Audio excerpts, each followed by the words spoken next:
የመጀመሪያይቱ ወደ ተሰሎንቄ ሰዎች ምዕራፍ 5 ወንድሞች ሆይ ስለ ዘመናትና ስለ ወራት ምንም እንዲጻፍላችሁ አያስፈልጋችሁም። የጌታ ቀን ሌባ በሌሊት እንደሚመጣ እንዲሁ ይመጣ ዘንድ ራሳችሁ አጥብቃችሁ አውቃችኋልና።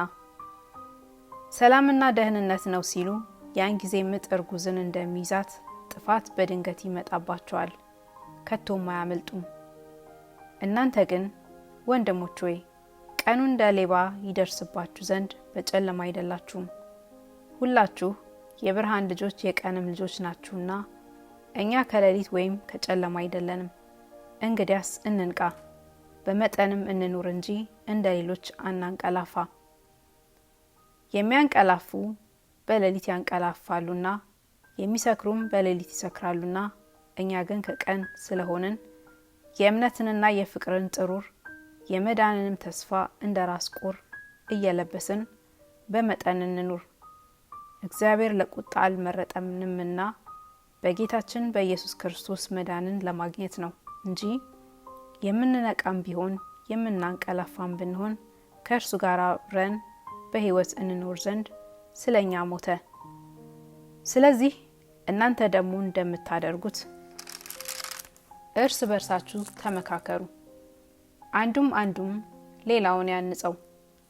ወንድሞች ሆይ በመካከላችሁ የሚደክሙትን በጌታም የሚገዟችሁን የሚገስጻችሁንም ታውቁ ዘንድ ስለ ስራቸውም በፍቅር ከመጠን ይልቅ ታከብሯቸው ዘንድ እንለምናችኋለን።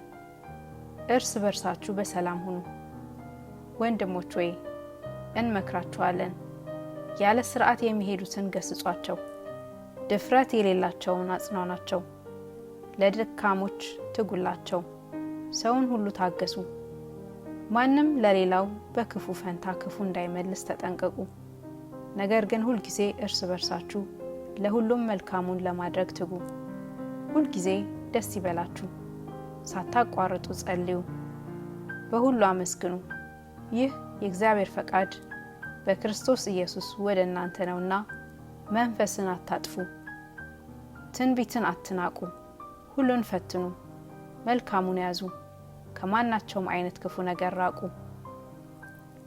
የሰላምም አምላክ ራሱ ሁለንተናችሁን ይቀድስ፣ መንፈሳችሁንም ነፍሳችሁንም ስጋችሁንም ጌታችን ኢየሱስ ክርስቶስ በመጣ ጊዜ ያለ ነቀፋ ፈጽመው ይጠብቁ። የሚጠራችሁ የታመነ ነው፣ እርሱም ደግሞ ያደርገዋል። ወንድሞቼ ሆይ ስለኛ ጸልዩ። ከወንድሞች ሁሉ ጋር በተቀደሰ አሳሳም ሰላምታ ተሰጣጡ።